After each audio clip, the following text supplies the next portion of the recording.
Welcome to the Don't Die Rusty podcast. I'm Rick Hansen, and we will be talking about living, not dying.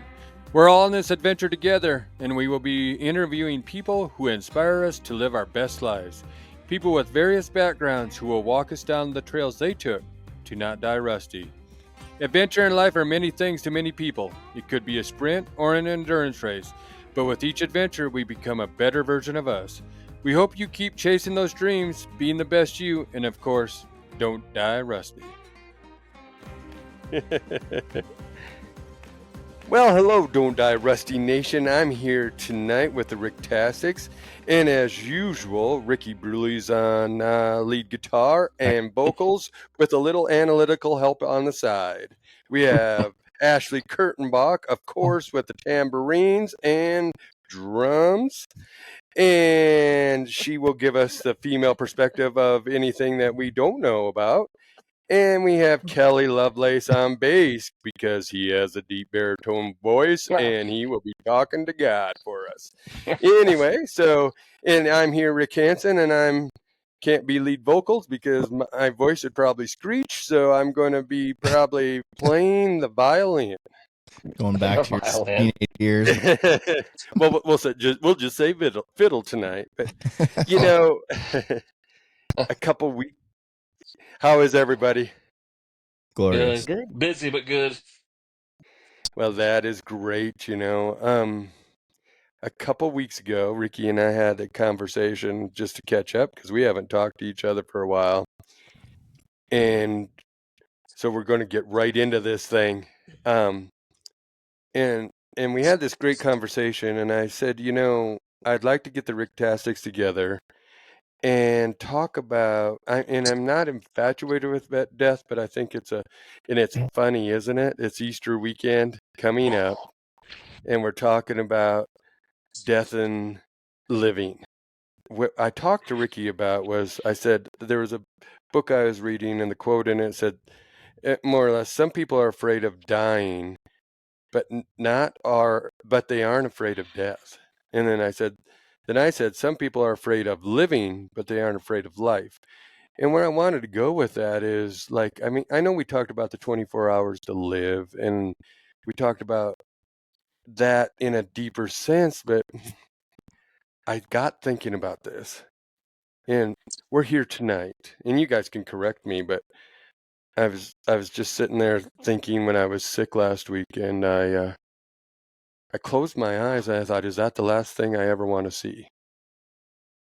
You know what I mean? And then I thought about this, is if I plug my ears and close my eyes, is that the last place I want to be?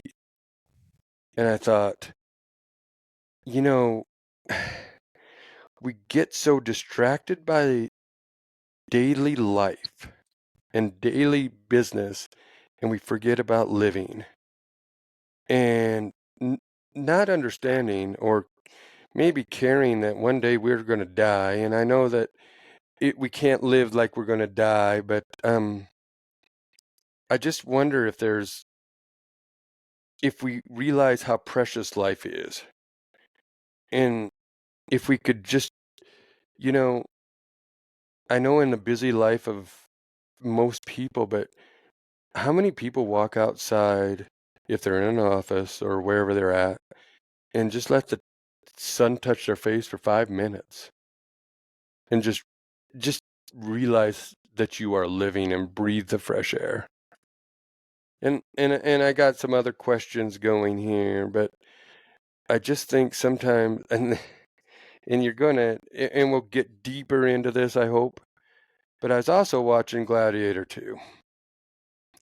And where I'm going with this isn't it interesting how life goes?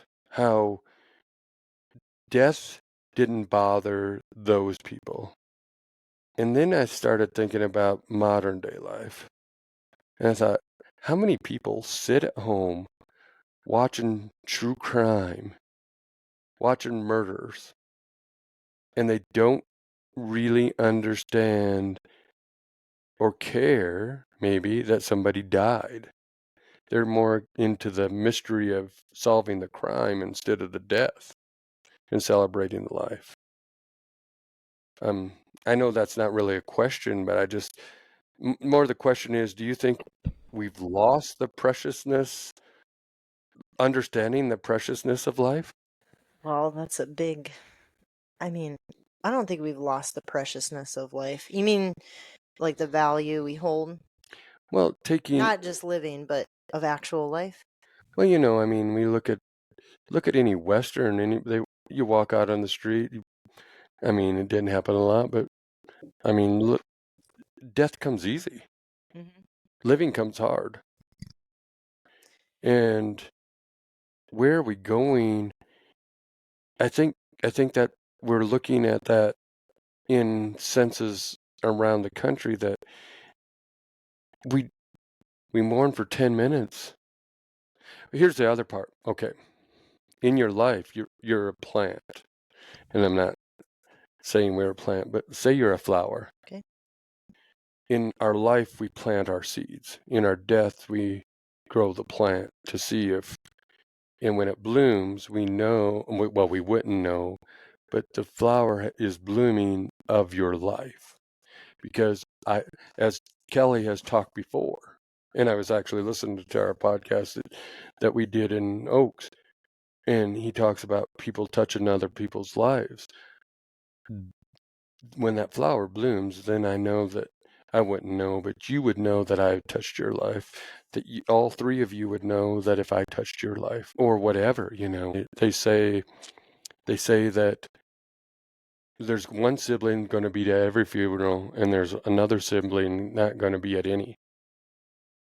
So how many lives do we touch? And do I want people to see that I take life and look at it in a sense of preciousness and caring, and I want to live to the very end. And Ricky and I talked about this body's going to be well worn out before I go to the incinerator.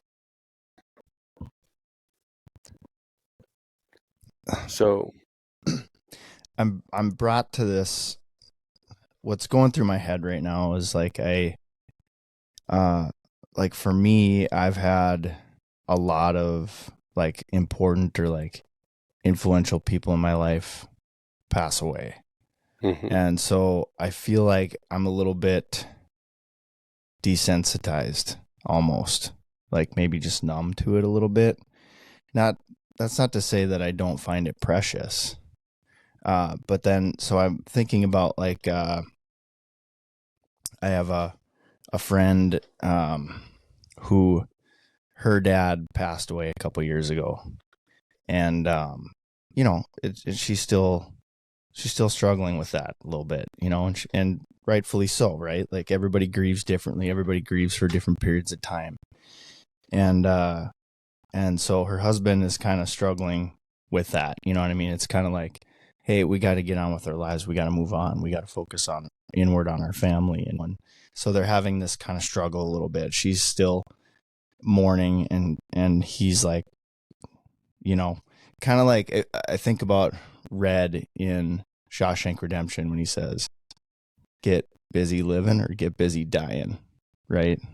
Yeah. So that's just kind of where I'm just kind of like word vomiting what's going on in my head right now, or kind of what I'm thinking about, and like how some people mourn differently and some people look at it different. And like for me, I'm kind of desensitized because I've been through it so many times. I've been to so many funerals for so many people that are very important, that were very important to me.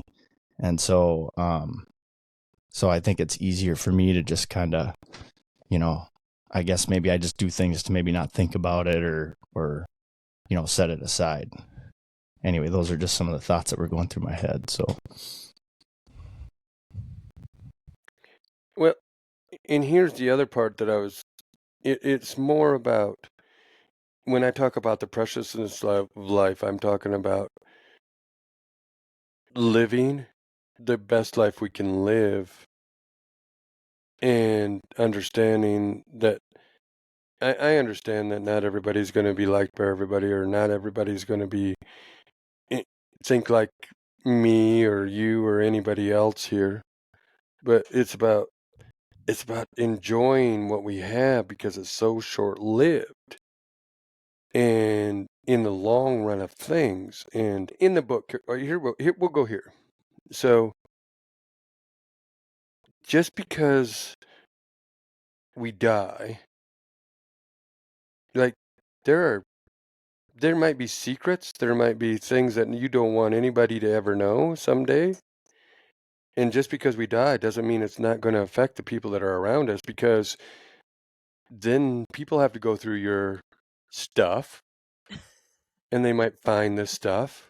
The reason I bring that up, there was a chapter about this that like this guy was dying. His daughter thought she was the only one, and he had 4 kids from 4 different females, and he wanted them all to be around. Just because you're dying doesn't mean that you lost, that you're free of the pain that you're causing other people. And what I'm saying is, when you look at life, you can not use that as an eraser, but we can use that as the pencil, and maybe erase some of the things that happened and fix them. I wouldn't say erase, but you know what I mean, like write it a better story. Because that's where I'm going with this thing. And it's some of the things struck me, and I like to get on here and have my therapy sessions so I don't have to pay $250 an hour. And you guys are the people that help me out here, because I mean, like I said, everybody has secrets, and some people don't know. I mean, but like that's an extreme example. But what happened was the daughter that thought she was alone they had a video call similar to us, and then they had the death doula kind of mediated, and she thought it was going to be an hour. It ended up being 3 with breaks, and everybody took a part of how they were going to do the business part of death. Some came out and met him, but in the end, things worked out all right. But how would, I mean, if you have secrets, or if I haven't said I'm sorry, and then you leave this world without saying that, are we leaving it in with no answers? I know we have to give ourselves grace, but where do we go? We can't use that as an excuse to not live a great life, but we can enjoy the things around us and maybe make amends on the way. Yes. I got a lot of bullets running through my head right now. Bullet points, I'm sure Kelly does too. First off, when you said they're going to go through all my stuff and find secrets, I was like, somebody's going to find my mattress money. He's going to find that. But I think along with what Ricky said too, I think you do not just with death. Like, he might be specifically desensitized to death in his situation. I have lost people, but not at high quantities of close people, I would say. Definitely lost close people, but I think in life, if you experience certain things, you just naturally become desensitized after you have to rebuild and get broken down and rebuild and get broken down. And people that have those experiences and then choose to grow also help touch people's lives, right? So when you were saying touching people's lives too in every day, I think it's just goes back to, I mean, we've kind of talked about this before, but the golden rule. Like, you want to live a good life, be the best version of yourself. Treat people, it doesn't matter what job I'm doing during the day.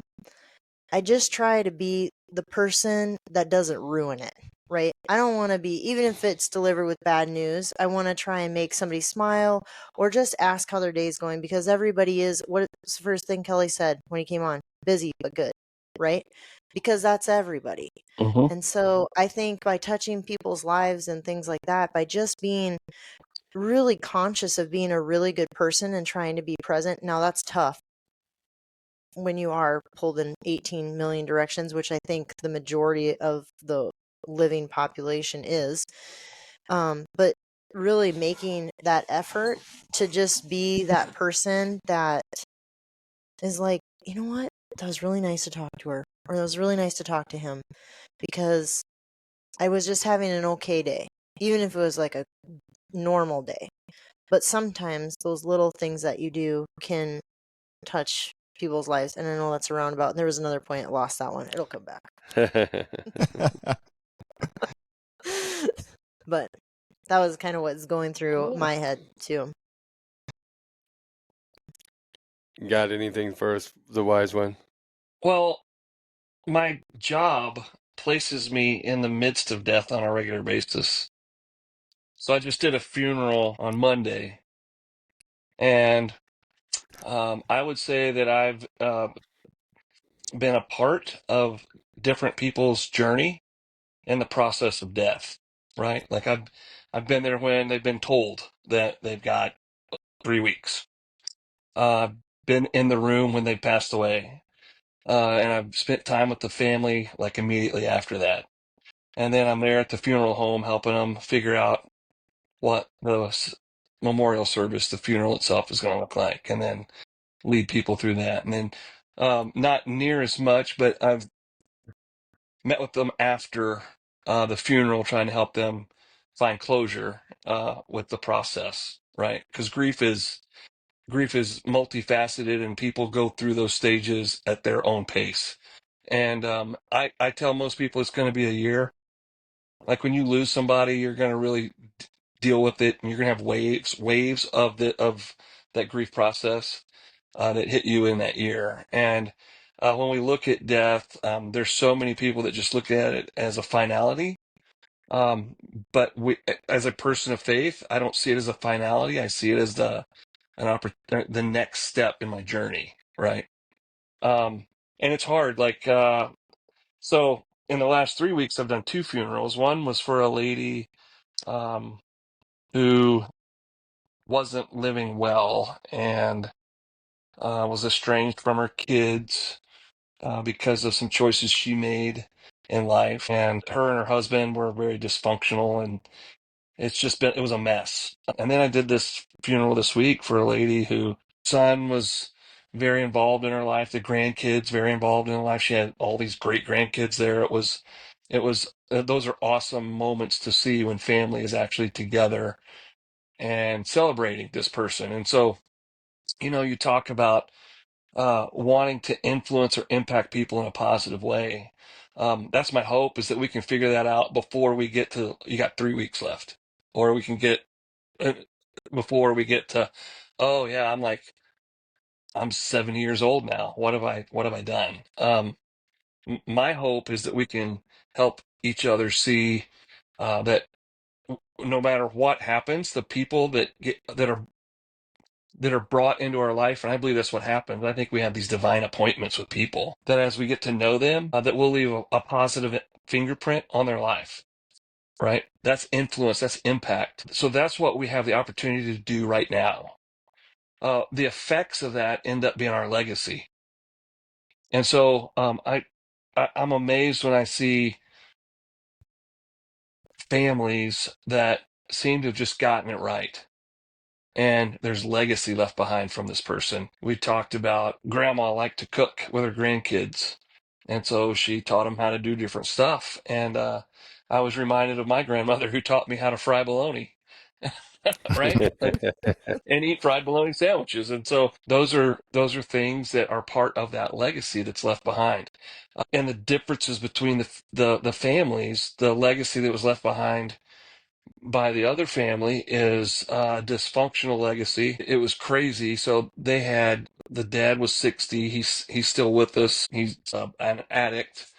the mom was an addict. She's the one who passed away. She was 40. They have 11-year-old and 9-year-old daughters. And the daughters are now, just now, because the state's pulled them out of the house, experiencing what a loving family should look like. And it's affecting them pretty strongly. Like there's anger they're beginning to deal with because here they've been in 2 different homes where they've been loved on and taken care of. And this is what it was supposed to look like. Instead, they were fighting to scrap for food, and they were hiding it from mom and dad because they'd take it. And it's just a mess, you know? And so when I have the opportunity to see the legacy of people, and my hope is that I'm able to connect with them before we get to that point, before I'm planning your funeral with your family, and that I can help you establish a healthier legacy, one that's going to last and one that gets to be passed on. Because the truth is, the things my grandmother taught me, I've taught my kids.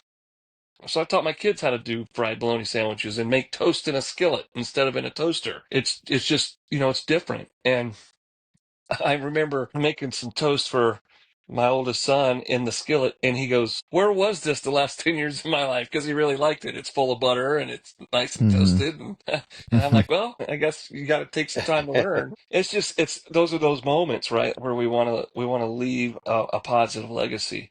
I don't want him going through my stuff and finding secrets. You know what I mean? Like, I don't want to have secrets that I'm hiding from my family specifically or anybody else. I want to be as genuine and open with my life as I possibly can. And I just think that that's better. Now, that's a little bit crazy because you leave yourself vulnerable in moments. But if you don't take the chance, you're never going to have the depth in the relationship that you could have. So we have to take the chance with family and then with people. We have to put ourselves out there a little bit, and that helps to develop a good legacy. And so, uh, I think that's part of really living is being genuine with everybody you come across. And we have to get out of a selfish mindset, right? Like you can be genuine and a jerk. Like I don't want to be a genuine jerk. I want to be right. I want to be a person that does care about that other person and what they think. Now, there's there's levels to that. I believe. I want to tell the truth. Like as a pastor, I'm preaching the word, and I've had some people come up to me and say, "Man, you seem to be pretty angry about it this morning." I go, "No, I'm just passionate. Like if you drove past my house and there's a bridge out and 100-foot chasm that bridge crosses, I'm going to do everything I can to stop your car because I don't want you driving 90 miles an hour down a road with a bridge that's out. And so I want to help you to not make a bad decision in that moment and drive 90 down a road where you're going to fly off into a 100-foot chasm and probably more than likely die. So I want to. That doesn't always look like a loving, nice person, does it? Like you look like an idiot screaming your head off. But if that can get you to stop and listen for just a moment, then that's good. Now, I think that's part of what we do is like, do we genuinely care? How far are you willing to go to help somebody? What are the steps you're going to have to take? I don't know. I'm in the middle of some of that right now because I got a dad who's an alcoholic and he won't give it up for his daughters. He won't give it up. So how far do I go with that guy? Like he's not listening. The things I have done to help him, he has quit or abandoned in the middle of it. And you're like, I just don't know what else to do. So there's those both those factors kind of play into this idea of really living before death comes knocking. Anyway, those are my thoughts. That's kind of where I'm at. Like Um, it is something that we all are going to have to face if we haven't faced it already with family members. Ricky, you're talking about people that are important to you in your life. They've left a fingerprint on you. There's a legacy there. And Mhm. I personally don't see people, especially with the loss of a loved one, that take any of that for granted. And I don't think they just forget about it in a couple of days. I think, from what I've seen, death to family members really stings and is tough because that person's not there. You can't call them up and have a conversation with them. You can't go over and eat or have them to your house to have a meal. You can't come have a game night or, travel or go on vacation or whatever you do. They're gone. And it's hard, it's a big hole that gets left. And I think that it can get numbing. I think you lose so many people in a specific period of time. And I've experienced that just as a pastor doing multiple funerals. It's Mhm. like, man, I just want to get through this stuff. And you get a little bit numb to it, maybe, where you're not dealing with the feelings until way later. And I don't know if that's just a way we cope or if that's healthy or not. But I think that there are moments when we have so much grief piled on top. Then what do you do with it? How do you unpack all that? It's going to take a while. So I get it. Mhm. I'm going to read. You were talking about, we were talking about how people earlier. You were talking about how, like, a dysfunctional or this person or somebody dies, and this is this one struck me because I'm reading out of the Briefly Perfectly Human book, but she wrote that this was a real obituary. Okay, I'm only going to read just a little bit of it, but her kids did not like her Mm-hmm. and they wrote in part, "We celebrate her death from this earth and hope she lives in the afterlife, reliving each gesture of violence, cruelty, and shame that she delivered on her children." And then they got rid of it, I guess, online or whatever. But I mean, they didn't know. But it was interesting to me, like, gee, many cripes. But that's how we affect everybody, you know. I mean, it's not her kids were affected that way. Like you said, you have families that they just seem to get it right, and Mm-hmm. I don't know if anybody ever gets this right. But I was just it was interesting to me. She also said, like, when I was talking about the flowers, and I'm not trying to get off on a different place here, but she was also talking about the flowers, but she also said, when we live our lives, and when you think about if you're going to die, which is interesting to me when she started said this, because of Easter coming up. But who would you want around you in your deathbed? What people, if any, would you want to be there? Who is, I mean, these things are like, I'm going through my head like, I don't know. I mean, I don't know. Yeah, I think. And I'm not saying that in a bad sense. I'm not saying that I wouldn't want Cindy or anybody. I'm just No. saying, like, and she also said, like she had this girl was 26, had breast cancer. She she had an estranged relationship with her mother, but her mother and sister finally came out. She was an atheist, and as we know, most atheists love God because they certainly hate him, so they know he's real. And when they're on their deathbed, then they believe in God, And she came back she got baptized like 4 or 5 days before she died, actually. But where I'm going with this is she fixed the problem, but she had it all laid out. Like, I want them to wash these 6 or 8 people to wash my body. I want this to happen. And then you had 2 hours, and then she went into the crematory. But I'm thinking about who would I want and where would I want to be? And I go back to where the places I've been and seen death, and I go, I don't want to die in a hospital. Mm-mm. And they brought in orange flowers for this girl, and they had music playing in the background that she wanted. If I was in that place, because you got to find your peace. Because there's one guy that really just was angry, but this girl had found her peace. And I'm not saying, I look at this and I look at who would I want, if any, and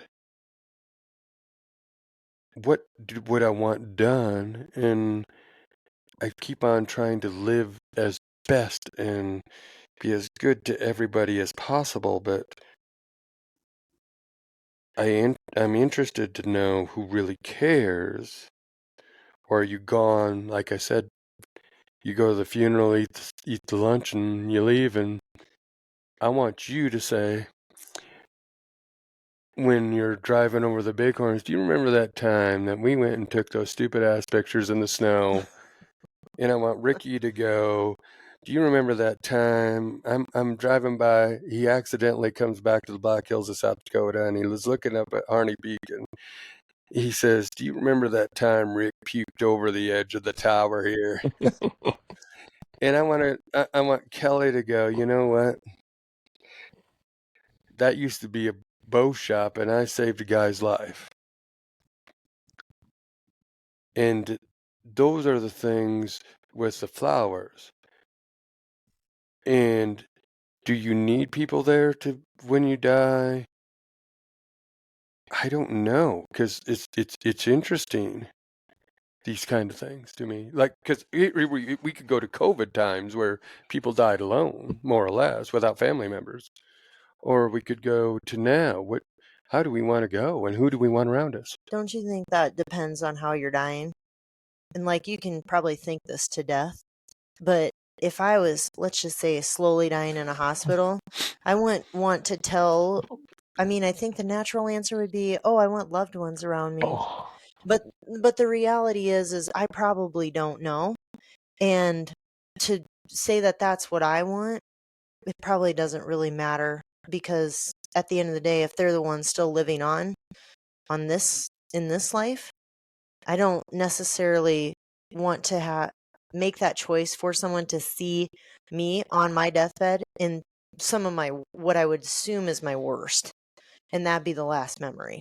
Mm-hmm. And I think we kind of touched base with that in the 24 Hours to Live too. We did. I think it kind of depends how you're dying too. And I remembered my last bullet. I'll just make this quick. But I was texting my grandma. My grandpa is going, whatever. She's had to make the medical decisions. Okay. There's a lot of guilt ridden on that, because she has to answer to everybody, friends, family, whatever. And did we make the right decision? And she said, oh, I wasn't going to tear up, but We're here. I know. You're good. She was texting, and she goes, well, I don't want to see him at his worst. None of us do. But she said it's not for us to understand. It's just for us to trust. She said, good night, I love you. Mm-hmm. And it's so true. Yep. We don't have to try to understand every aspect. It's not easy for anybody in our family right now to watch him go through that. Mm-hmm. But it's also not easy to see her make those levels of decision.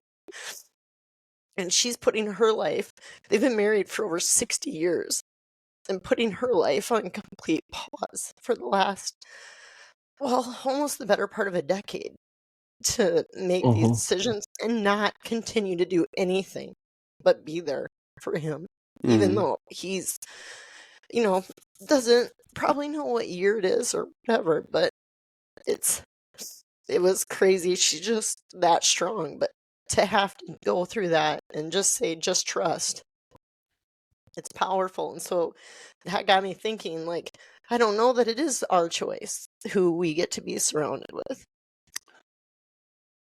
Even though we'd like to say that, but realistically, if I looked like what I'm seeing my family going through, and Ricky's probably Kelly, you guys have all seen it. You know what it looks like when you're 1 foot in the grave, but you're still living. I don't know that I want to tell people, oh, I wish you were there, because I don't know that I want that for the people to, like, that I love the most, for that to be the lasting impression. Right. You know, now I think it's going up to $300 an hour because you helped me think here. You know, I'm just saying. Geez. Well, it's just the conversation. I was texting my grandma this conversation yesterday because my mom had said, I think she has peace. I think she has peace with it. But then her text came back and it didn't feel like she did to me, but maybe that's because I'm the oldest grandkid and I'm closer in age to their kids and the siblings. There is a difference though between peace and grief. Like you can be in grieving and have peace. Does that make sense? Like you're still Yeah. gonna hurt.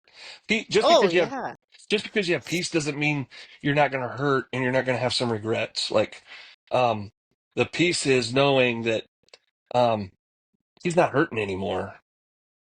You know? Like that's huge. Like I'm at the point right now. I have an 82-year-old dad, and he's not doing real well. My wife's parents are getting older. They're in their late 70s, and it's hard. It's hard watching parents who were so strong end up in this position in life. I mean, they're blessed with a long life, but my dad's not the same man at 82 as he was at 62. Even at 62, he still had some strength and some.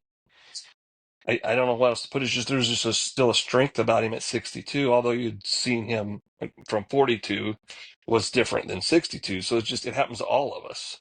And it's difficult. It's difficult to go through that. And I think it's difficult for spouses to watch their spouse go through that, right? Like, especially the end part of it. And so I don't know.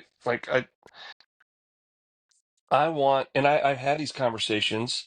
Is it wrong to feel peace? No, it's not. Like there's some guilt that can come along with that too, having peace that um, they're not here, they're not hurting, they're not struggling anymore, and I feel okay about that. Is that bad? Like, no, I don't think it is at all. I think that, and I just like, and I'm not advocating that we do something about it. But I think in the last days of human being, we treat animals with more humanity at times than we do human beings in their last days. Yes. Right? And 100%. I just want us to be able to treat people in their last days with a little bit more humanity and humaneness. Um, Personally, if I get to choose, and I'm in the same boat with you, Ashley, I don't think we get to choose, but if we get to choose, they're going to find me under a tree out in the middle of nowhere with a bow in my hand, like that's my choice. By myself, that there's also that the stories you read about the old sheepdog or the old farm dog that just kind of goes off by themselves and you find them. My whole, I don't want anybody to see me take my last breath. I think that would be traumatic for a family. I've seen it happen for others, and it's pretty traumatic for a family to watch a loved one take their last breath. And again, most of the times when that's happening, it's in a hospital, and there is a digressing of them physically. So now that person that's in the bed is a skeleton with skin over the top, like they've lost weight and they're just really unhealthy. And I just don't want people to see, I would want people to see that. I would want my own wife to have to experience that. I would want to shelter her from that and my kids. And so, I don't know that those are things that I've been thinking about as I'm walking with my own parents through this. Like, what about me? What would I want to see happen in my last days when I know the end's near? Um, so I've been writing some things down, just, what that kind of looks like. And I haven't finished all of that stuff, but I feel like it's important to leave well, right? Like I want my kids to know that I love them and that I believe in them, and they'll all get a letter from me. My grandkids, I hope I can do the same for them.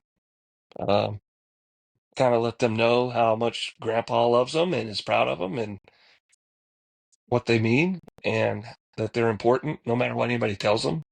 They have value and they're precious. And so I think those are important things. And we have to think about those things at some point, not just for us, but for like your grandmother. And then at some point, our parents.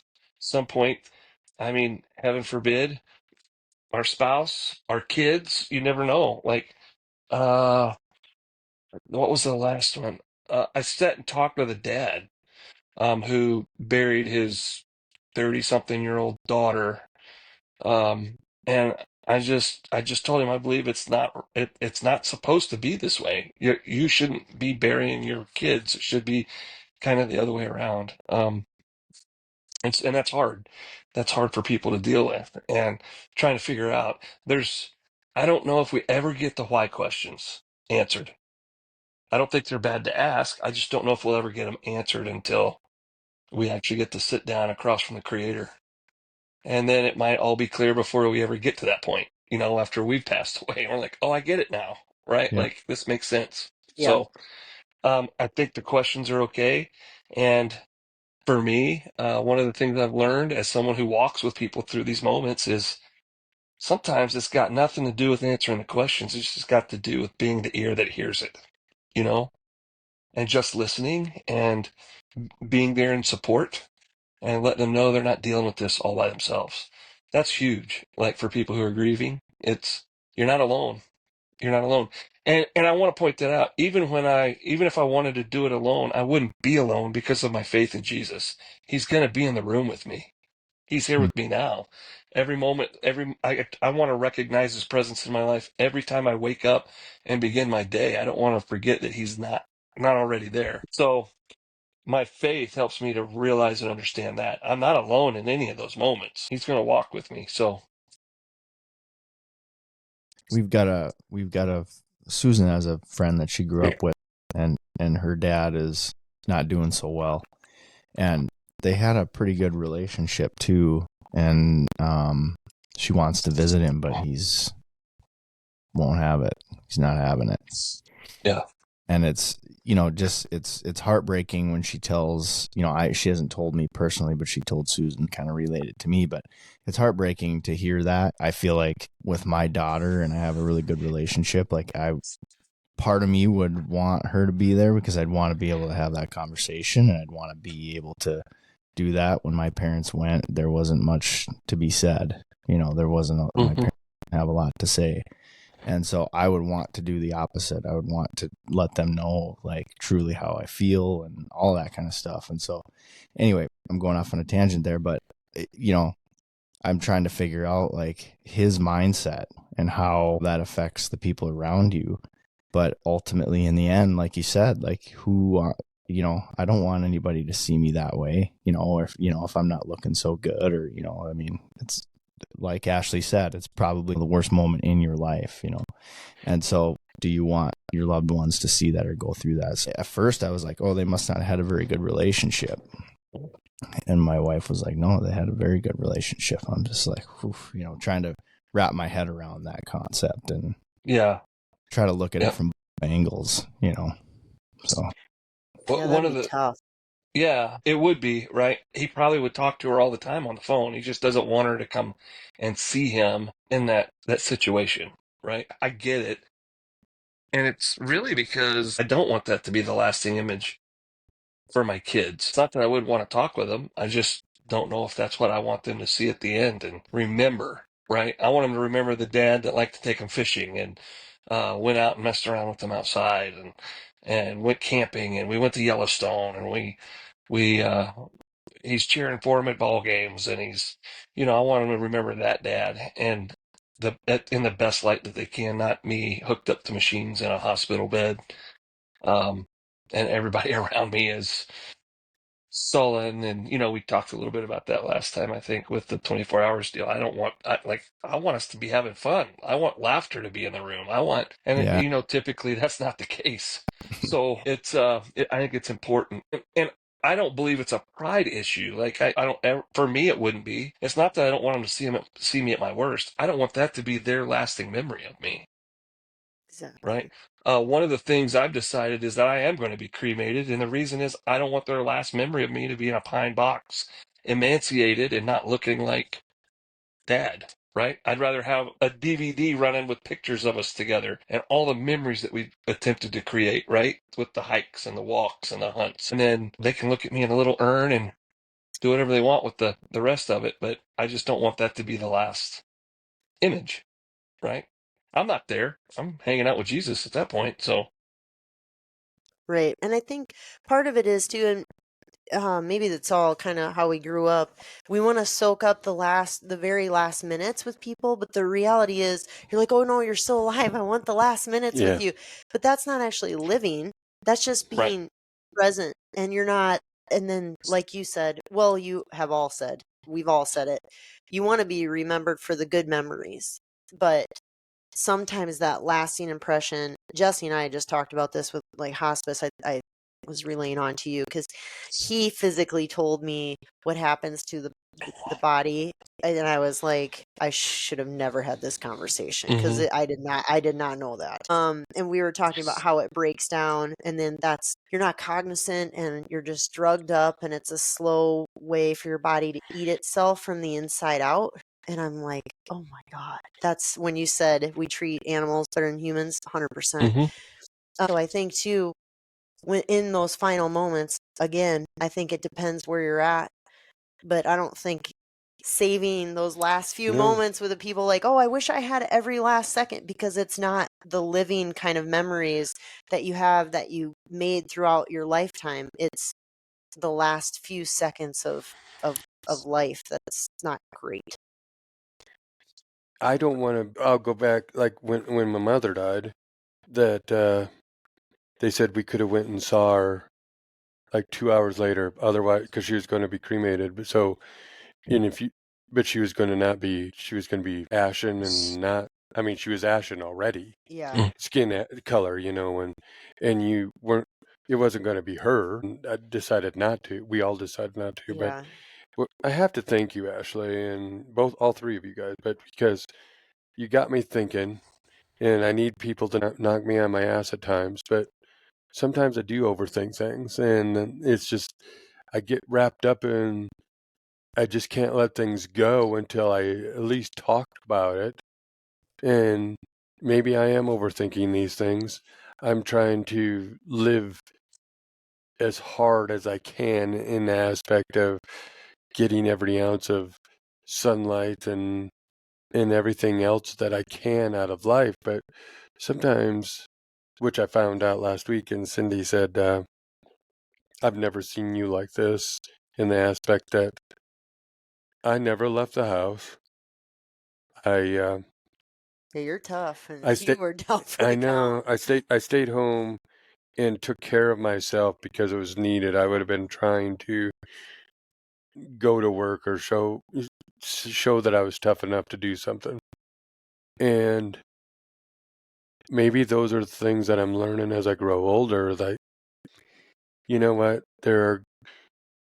you aren't going to have 4 more days if you don't get better in the 4 days you're getting. Not no senses, but I'm saying sometimes we need to take care of ourselves physically as well as mentally. Absolutely. And I just slept and tried to get better so I can go on an adventure when I am in better health or whatever. And instead of trying to push to get every ounce out of every day because I can't see a sunrise today. There's nothing worse than being sick on a nice weekend, though. But I mean, I realized some days you need to just let this heal, or you're not going to heal yourself. Anyway. In the last episode, Rick, you and I kind of talked about, getting sick and it kind of forcing you into slowing down, right? And Yeah. sometimes, and this isn't to say that the good Lord makes us sick, but sometimes I think about that where it's like, okay, I know I need to slow down. So I need to stop for a second, take care of myself, and we'll see, with me on this newfound kind of health kick, if I continue to get sick as much as I did before, that's very telling that I am constantly on the move. Don't take any time to meditate or slow down or just sit still. So, and when I'm sick, that's all I can do. So, and it's interesting because, I mean, I try to read at night when I go to bed, but by the time I'm ready to go to bed, then usually it's one page and I shut off the light because I am dead tired by the time that I go. So I'm not getting the things done. So when you're sick, you get to, I thought, you know what, I could sit down here and read this book, and I finished the book. mm-hmm. And you know what I love the most is, it's funny in how people, they long for solitude and then they long for community. And it's funny in the long, like, there are days that I don't want to see a damn person. And then you go, like I said, you stay home for 4 days. Oh, and I'm not saying Cindy wasn't here. That's it. I need a whole group of people. I'm not saying Cindy wasn't there, but I'm saying, yes. Right. It's nice to have those conversations again, because you can. And it's nice to have the community of people that you have around you, because that's where, when we were talking about maybe the people that are around you aren't going to be there at your death, but they're around you now. And they are the ones that are influencing you when they have the opportunities to. You and I talked about, now I can't think of her name. Shocky. Oh, yeah. And when she, all Eva and Brainland went up there for the week before that she died. And then you and I went elk hunting, Mm-hmm. and it's just after she died. Mm-hmm. And we talked about life and could we do it? You've been in agony for years. And we went back and forth. But that's where I'm saying, we were talking about being at peace too. And I wouldn't mind having that week. I know that you wouldn't want to let go, but that is one time that you do know. Mm-hmm. And it would be hard. There would be a lot of tears. There would be a lot of laughs, though. And there would be a lot of smiles. And you'd be able to get the last words, because then they left. We talked about this stuff. Right. It's funny because I'm talking about Louise. Shocking. But when it was interesting, because we were having fun on our way up to Montana elk hunting, but then we get into the serious conversation about this. Mm-hmm.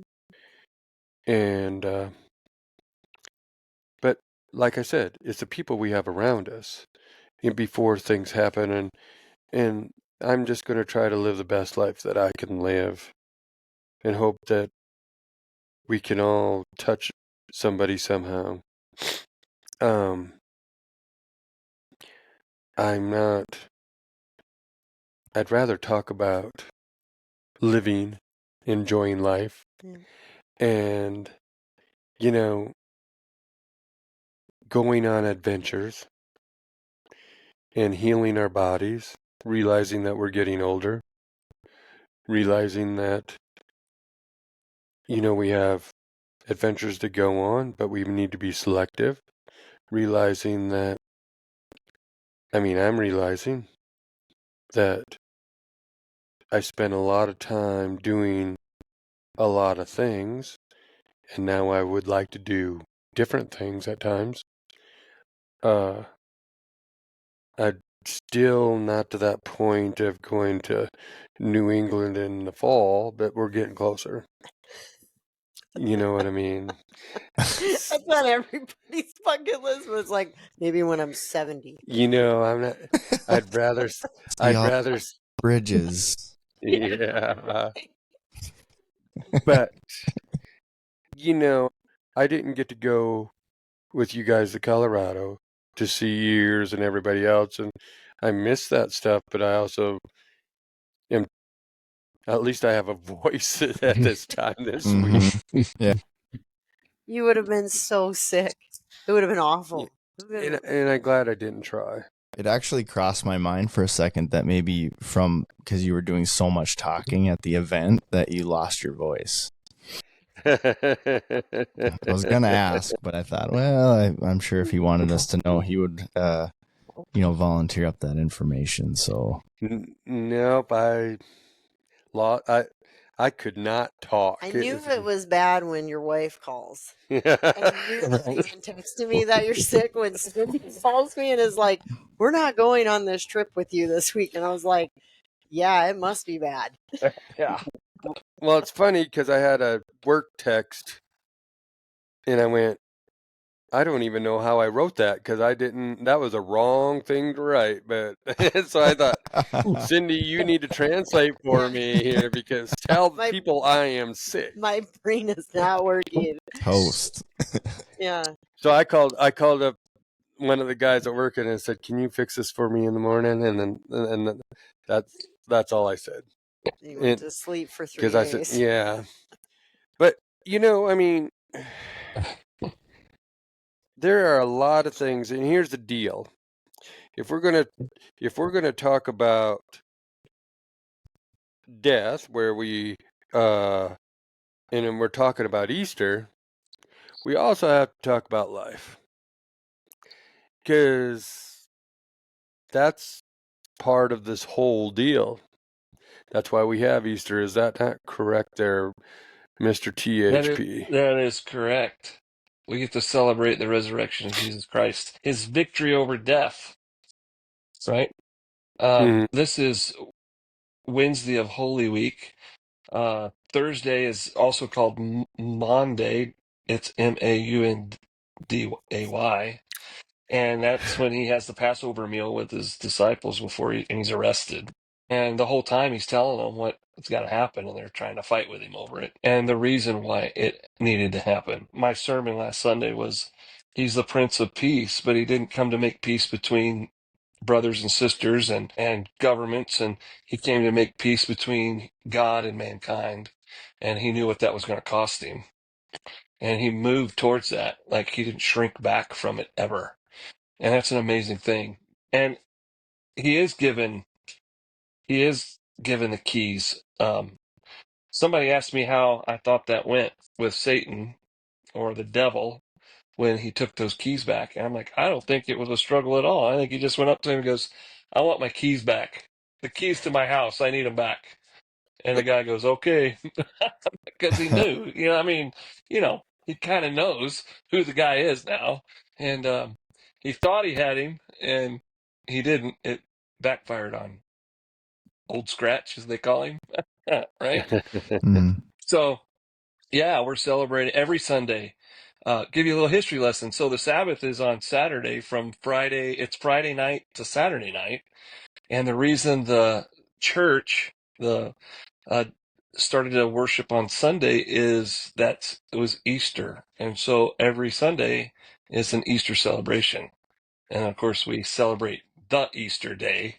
That'll be this week. But that's why we worship as Christians on Sunday and not observe that Sabbath. Is our Lord and Savior was raised from the dead on Sunday. So we worship.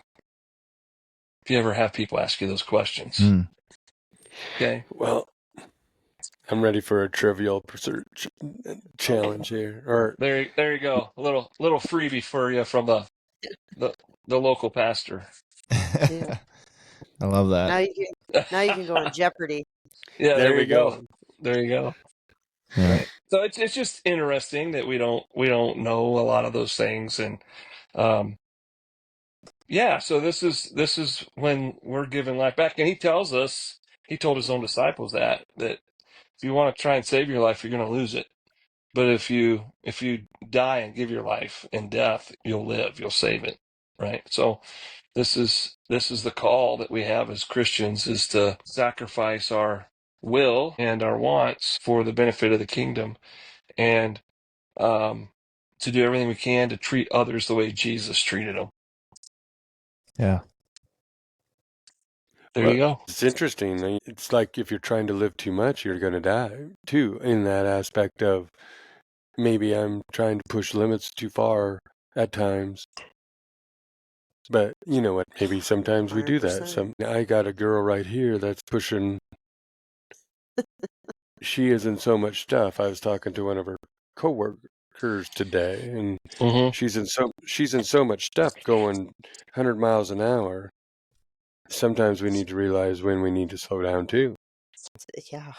That's why I Well, went to Colorado last weekend. yeah, you just experienced what it's like when God slows you down. You don't.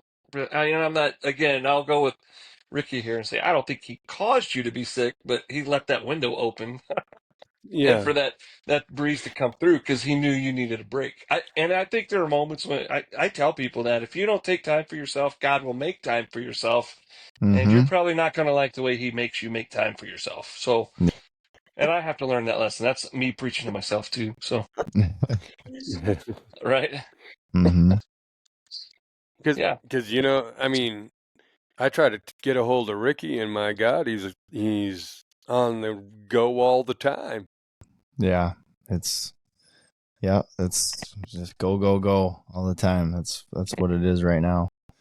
But yeah, I mean, I have gotten into a much better routine now as well, and I feel like every morning I spend time with God. I'm going through and reading through the Bible again in 360 or 360 days, something like that, through the Bible app. And so I spend that time, and it's helpful. Before I was always like, man, I don't have time for that. Well, it turns out I do, because nothing's really changed other than that constant reminder on the daily, like Yeah. Kelly was saying, to treat people respectfully and to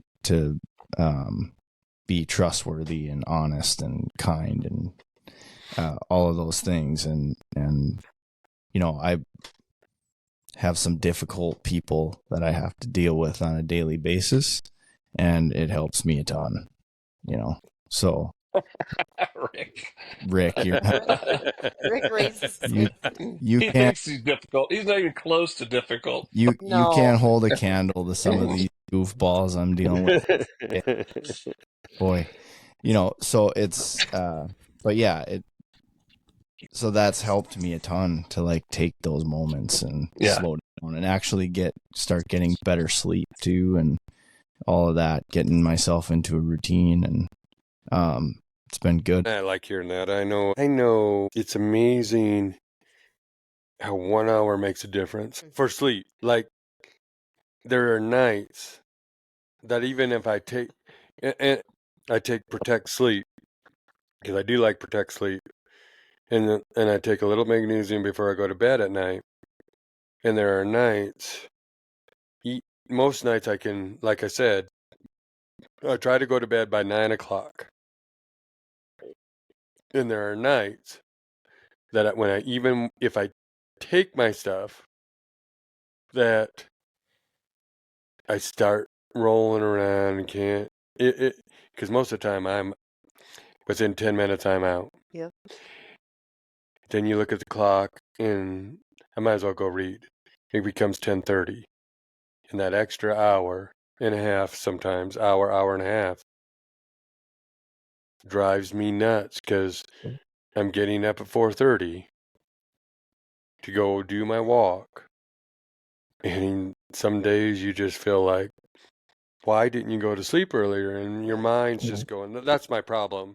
And I know the mind is just going like, sometimes I'm having battles with people at work or wherever in my head while I'm trying to go to sleep. And that's where I might as well just get up, and that's why I get up and read something to try to clear my mind of that mess and stop, because I like to be prepared if I'm going to go into a battle. And so I'd rather just go to sleep. But every time, the best preparation my mind needs to learn is my walk in the morning. Yeah. When you're thinking about life, I get to talk to God, get to do this, and then, but I don't, my mind's going way too much to go to sleep some nights. So, but that extra hour is certainly nice. Sure. So, I Get mean, sleep. that's right. Do you know what that is, Ricky? I'm learning. Now, if I get less than 6 hours of sleep, I'm like, I struggle. It's like, oh gosh, now I'm gonna be getting as much sleep as my daughter, 10 hours, 11 hours. Yeah, that'll never happen. Yeah. And which is interesting because we've talked about this before, I think in other podcast episodes, but you get to the time change, and then you get to November, and out in the woods, there is, this is no kidding. I'll tell you one story about Ears and I. We got back, we were hunting in South Dakota, bow hunting. We got back a little after 5 and ate our dehydrated meals. And we kind of looked at each other and said, yep, might as well go to bed. And we woke up because a pickup was driving by us, and we had 15 hours of sleep. What? 15 hours? Holy smokes. And I don't ever remember getting up to go to the bathroom. What? Yeah. Because it was 5. We slept a long time. Yeah, you sure you didn't get abducted by aliens or something? Yeah. And then get dropped down. I think we got up. We went to bed just after 5 and got up about 7:30. So it wasn't exactly 15 hours, but it was daggone close. And we Well, heard the pickup it's going by, and I 14. went, "Oh my god!" Well, yeah, Holy smokes. goodness. we were tired, but that was the most peaceful sleep we got, and I'm in comfort when I go.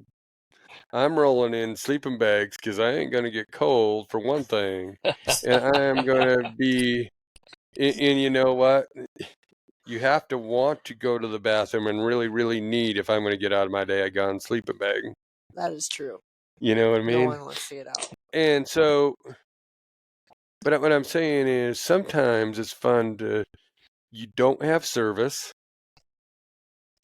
And I'm talking about that time because it's dark. There's nothing else to do anyway. Right. And you just go to sleep.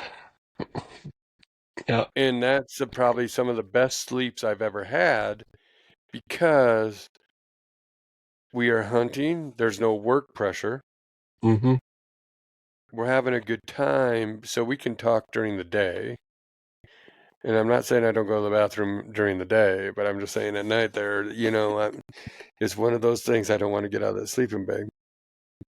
But those are some of the best times I've had sleeping and resting is because it's dark. There's nothing else to do. Not only that, your mind is shut off because you're not working, you're not dealing with the day to day. Your brain is shut off so you can sleep. Yeah. Because that's when when I can't sleep, it's because my brain can't shut off. Yeah. And then we used to drive back and forth before we got the tent and this and that and stuff. But if you put The Hobbit on, we can't even make it through the credits. We were sound asleep. Ah, But yeah, you shoot. got to be with ears to be watching movies out in the wilderness. Yeah. I So was like, you watch movies? no, Oh. we actually had to drive back and forth to my house, and the fire was started the first year. Then Oh after that, my we got in the gosh. tent, and I said, then we just went to sleep. Isn't it I've seen. amazing though for people like us who, that hustle so much all the time, and then like your best sleep is in the middle of the wilderness on the ground. And because I can tell you, like, when I go up to the Boundary Waters, like I don't, there's no alarm. I don't set an alarm or anything like that. It's just I wake up when I wake up. But man, I sleep good. And isn't it?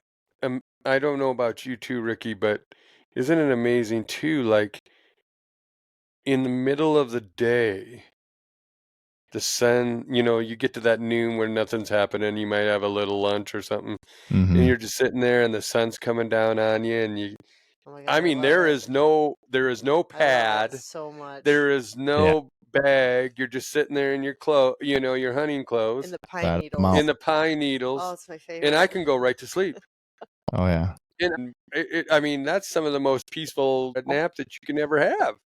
I did Don't you think? that on a couple of all day sits whitetail hunting too. I just climbed out of my tree and slept at the base of the tree for like 2 hours. It is kind of a feeling when you wake up, but you're just like, oh man, that was glorious.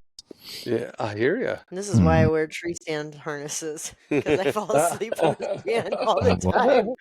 It's so bad. Jesse's like, I have never seen someone fall asleep because I fall forward Yep. and it catches me. And he's like, oh my gosh. She's out. Yeah. But don't you So, think that's part of why we love hunting too? Because we get a taste of that. It's the whole experience of that. That's why we crave it and we make time. We carve out still time in our busy lives because everybody's like, I don't have time to go hunting. I'm like, I need it. I need it. Yeah. It's incredible that I can sit still in a tree stand for as long as I can, but I think it's just to make up for all of the hustle. Yes. yeah, and it's a mindset change too, don't you think? Like when you transition into that environment from where you've been, now you've got to almost at the beginning of that. Like for me anyway, the beginning of it, I've got to remind myself, okay, you got to slow down here, right? Like if you're not slowing down if on a stalk or you're not slowing down getting to your tree stand, you're gonna miss some things and it's gonna mess up the hunt. So you have to your brain has to go into a totally different mode, right? And then there's something therapeutic about that. Like, okay, this is why we're here. This is what we're doing, and we're gonna soak up every second that we possibly can. I don't know. And Now we're talking about living. Yeah. That's right. Now we're talking about living. That's right. Yeah. we are, and it's, I love those times where you're down. Like I love also being the history buff. Like if you're in the Montana breaks, and I'm thinking, John Coulter was probably up here hunting for these guys, and did he see? I mean, I know he wouldn't have seen the views I see, but he would have been close to seeing the views I saw because he was probably here. It's just trees are bigger, and I've also laid in the on the tops of hills in the shade, and watch fighter pilots do training battles above us, and you can feel the roar of the engines, and it's amazing, that stuff. And you're just thinking, huh, there goes top gun, there's Iceman, there's Maverick, that kind of thing. But and I can oh yeah, Jester's dead, kind of thing. But I mean, those places that they put us, we put ourselves in those situations. When we get to see the sunsets that we see, and the peace that comes when we are in the wild, and to hear the birds, and to hear the whatever animals, or not to hear anything but the wind go through the trees, is some of the most. It's amazing how some people wouldn't think that's living, but that's living. Oh my gosh. To hear the water, if you're by a stream, to just listen to the constant rustle. Constant movement of the water, or the any of that stuff. It's like I there's nothing to me more fun than to come out with that smile, like, I know. damn, I'm living. Yeah. Yeah. Yep. I was trying to think of an encore as we got, but anyway, how about I'll ask you guys, since we're getting close. I mean, we maybe have one more album to do, and I think we'll be in the Rock and Roll Hall of Fame here, or the Yeah. Rick and Roll Hall of Fame. The Rick and roll. Yep. I'll start with whoever wants to start this. What do you want your legacy to be? I need more time. Where do you want to see? What do you want people to say about you? What do you want your legacy to be? I'll go first. I think for me, it's pretty simple. I just want people to go, he cared. He cared enough to do something. He cared enough to say something. He cared. Right? I felt like I mattered because he cared. That's it. Yeah. That's the legacy I want to leave behind. I want my kids to pick that up too, and pass it on. So I think I would like to say that he lived his best life and he was a good person. Well, you took part of mine. Mm-hmm. You're too late there, girl. I'm not gonna have anything to say by the time Ashley's done. That's what I'm hoping. I'm just you guys say it for me. That's the value of going first. Ricky's just yeah. I was giving Ricky that opportunity because I thought, well, I don't want anybody to take mine. Yeah. No, for me, it's just being a good person, and hopefully I made some people laugh. And I did find out I have a natural talent. Somebody I worked with in the last couple of weeks said, you have a real talent for making people feel comfortable in really awkward situations. That's good. That somebody Solid talent. someday can remember that. Yeah. I was like, what do you mean? And she's like, well, in this situation, that was extremely awkward, and you made him feel comfortable. I was like, what do I do? So maybe those things. That's a very valuable gift, because I've met a lot of people who are good at making people feel really uncomfortable and awkward in awkward situations. The other way.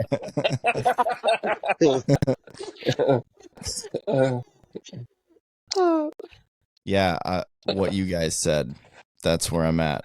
No, I'm just yes, all of that, but I think more than anything, honestly, and this is one of the things that we all love my dad for so much, is just he was funny, like I with people that I don't really know, I don't know, I've been told I have this like facial expression where I just don't look like I'm happy, and some people call it resting. I won't say it here, but you all know what I'm talking about. Resting B face. Yeah, but the male version, the resting D face. Oh, yeah, there you go. But anyways, but I love having fun. Like when we do TACs and stuff, I mean, we're just goofing off and having a good old time, and then telling stories, telling Rick stories, just get, I mean, and then, especially Ears is around or something, and he gets up and starts acting it out, and it's just, and I don't know, just, just for having fun, and I need to do that some more. Sometimes I'm just like, man, why are you so just like, like just smile and have some fun? Why does everything got to be so logical and serious, so and that's what I love about all this stuff too. It really kind of helps get me out of my shell a little bit. Well, and like I said, I like the opportunity to talk to you guys because I was getting so wound up like a rubber band thinking about some of the stuff that we talked about earlier, and to have one of you three is going to hit me with something. I'm going to go, you dumbass, Rick. Why didn't you think about that earlier? You're wrapping yourself up like a rubber band. But here's the deal. one of my other legacies that I would love to leave is for people to say, but I want to be authentic every time you're getting, this is who you're getting whenever you talk to me, because I want to be the most authentic I can be. Yeah, and you never know who you're going to get, and that's also the surprise that people will get, is they don't know if they're going to what Rick they're going to get, but they're going to get the real Rick, and